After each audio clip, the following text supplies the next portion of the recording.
ഇഷ്ടം എന്ന സിനിമയിലൂടെ മലയാളികൾക്ക് സുപരിചിതയായ താരമാണ് നടി ജ്യോതിർമയി.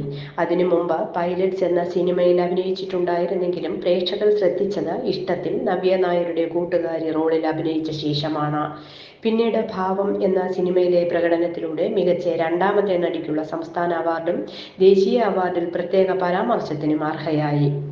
മീശ മാധവനിലെ ചിങ്ങമാസം വന്നു ചേർന്നാൽ എന്ന പാട്ടിന് ജ്യോതിർമയിയുടെ ഡാൻസ് കൂടി വന്നപ്പോൾ താരം ഒരുപാട് ആരാധകരെയും സ്വന്തമാക്കി. കല്യാണരാമൻ, എൻ്റെ വീട് അപ്പുവിൻ്റെയും പട്ടാളം, കഥാവിശേഷം, മൂന്നാമതൊരാൾ, പകൽ, 2020, സാഗർ, ഏലിയസ് ജാക്കി, സീനിയർ, ഹൗസ്ഫുൾ തുടങ്ങിയ സിനിമകളിൽ ജ്യോതിർമയി അഭിനയിച്ചിട്ടുണ്ട്. സീരിയലുകളിലും തിളങ്ങിയിട്ടുണ്ട് താരം.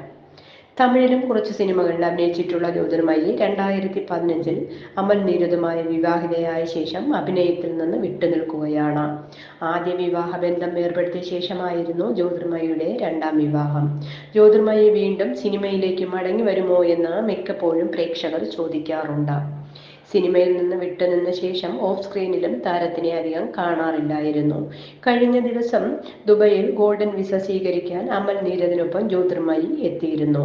നരച്ച മുടിയുമായി എത്തിയ ജ്യോതിർമയിയെ കണ്ടിട്ട് മലയാളികൾക്ക് മനസ്സിലായില്ല.